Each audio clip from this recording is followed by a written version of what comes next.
خان ہوں اور پاکستان تحریک انصاف کے لوگ وہاں سے رپورٹ کر رہے ہیں، فہیم صاحب ہیں، دیگر کچھ لوگ ہیں، وہ بتا رہے ہیں جناب یہ زیادتی ہمارے ساتھ کی جا رہی ہے اور ہمیں پہلے کہا گیا جلسہ کریں اور اب جلسہ گاہ کی تیاری کا موقع نہیں دیا جا رہا۔ پیپلز پارٹی کیا کر سکتی ہے؟ دیکھیں وہ میکسیمم یہ کریں گے، جلسہ گاہ کو تبدیل کرنے کی کوشش کریں گے، اپنا جلسہ کہیں اور لے جاؤ، یہ کر لو۔ وہ اسٹیبلشمنٹ کے جو گندے حربے ہوتے ہیں سیاسی نوعیت کے، وہ انہیں استعمال کرنے کی کوشش کریں گے۔ لیکن کراچی کا ایک بہت بڑا امتحان ہے۔ کراچی کا امتحان یہ ہے کہ پورے پاکستان کا بوجھ اس وقت کراچی پر آ کے پڑا ہے۔ کراچی کو یہ موقع مل گیا ہے کہ وہ پوری دنیا کو یہ بتائے کہ پاکستان کیا چاہتا ہے اور پاکستانی کیا چاہتے ہیں۔ آج پورے پاکستانیوں کا انحصار کراچی کے اوپر ہے، کراچی کے لوگوں کے اوپر ہے۔ آج پوری دنیا میں جو پاکستانی ہیں وہ کراچی کے لوگوں کی طرف دیکھ رہے ہیں کہ وہ اتنی بڑی تعداد میں باہر آئیں کہ وہ پیغام دیں پوری دنیا کو کہ وہ اس فسطائیت، ظلم اور جبر کے ساتھ ہی نہیں ہے، بلکہ وہ انسانی حقوق کے ساتھ، مینڈیٹ کے احترام کے ساتھ، آزادی اظہار رائے کے ساتھ اور جبر کے خلاف کھڑے۔ یہ انہیں ثابت کرنا پڑے گا۔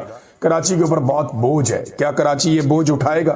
ویسے ابھی تک تو دورہ بہت کامیاب جا رہا ہے سہیل آفریدی کا۔ وہ جہاں بھی جاتے ہیں ان کا استقبالیہ ایک جلسے کی شکل اختیار کر جاتا ہے۔ نارملی پولیٹیکل پارٹیز ایک مہینہ تیاری کر کے جس نوعیت کا پروگرام کرتی ہیں یا جس لیول کا جلسہ کرتی ہیں، اس لیول کے استقبالیے ہو رہے ہیں سہیل آفریدی کے۔ اور ایک بات یاد رکھیے گا کہ یہ سہیل آفریدی عمران خان کا ایک ادنا کارکن اور کھلاڑی ہے۔ اگر عمران خان کہیں خود باہر آ گیا جو کپتان ہے اس ٹیم کا، تو پھر کیا ہوگا؟ اس سے سینکڑوں گنا لوگ نکلیں گے اور جس طرف عمران خان ہوگا پورا پاکستان اس طرف چل پڑے گا۔ یہ بات پاکستان کی ملٹری اسٹیبلشمنٹ، حافظ سید عاصم منیر صاحب تو بہت اچھی طرح جانتے ہیں اور عمران خان کی مخالف پولیٹیکل پارٹیز بھی جانتی ہیں۔ نواز شریف صاحب جو چپ کر کے بیٹھے ہوئے ہیں نا، خاموشی کا انہوں نے ایک پردہ اوڑا ہوا ہے اور چپ کر کے برداشت کری جا رہے ہیں، یعنی ہر کوئی آتا ہے ان کی بے عزتی کر کے چلا جاتا ہے، انہیں جوتے پالش کرنے والا کہہ کر چلا جاتا ہے۔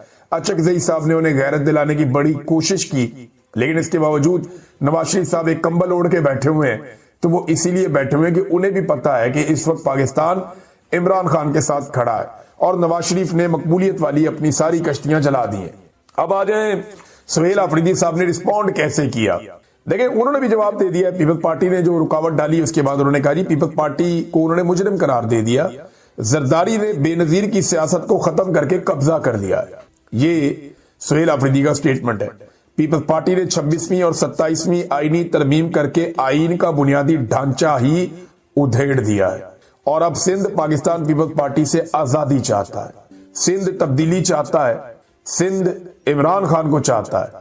یہ جناب سہیل آفریدی صاحب نے کہا اور یہ مناظر دکھائی بھی دے رہے ہیں۔ جب وہ کراچی سے حیدرآباد کی طرف گئے تو جس طریقے سے لوگوں نے ان کا استقبال کیا، جس طریقے سے جگہ جگہ لوگوں کی بہت بڑی تعداد کھڑی تھی، الگ الگ پولیٹیکل پارٹیز کے لوگ بھی ہیں جو اتحادیوں کے طور پہ ساتھ دینا چاہتے ہیں، پاکستان تحریک انصاف کے ساتھ چلنا چاہتے ہیں، وہ بھی بڑی تعداد میں آئے، لیکن پاکستان تحریک انصاف اور عمران خان صاحب کے کارکن سب سے بڑی تعداد میں تھے۔ اب اگر عمران خان باہر آ گیا نا تو یہ مناظر اور یہ تصاویر خوفزدہ کرنے کے لیے کافی ہیں کہ عمران خان باہر آ گئے تو کیا ہوگا۔ استقبال کے نام کے اوپر جو ہے وہ پورے جلسے ہو رہے ہیں اور یہ ہم سب کو دکھائی بھی دے رہے ہیں۔ ناظرین پاکستان تحریک انصاف جو ہے نا وہ سندھ سے زیادہ تگڑی پنجاب میں اور خیبر پختونخوا میں ہے۔ میرا آج بھی یہ ماننا ہے کہ پاکستان تحریک انصاف کا سب سے زیادہ ووٹر اور سپورٹر یا عمران خان کے نظریے کا سب سے زیادہ فالوور پنجاب میں ہے، اس کے بعد خیبر پختونخوا میں۔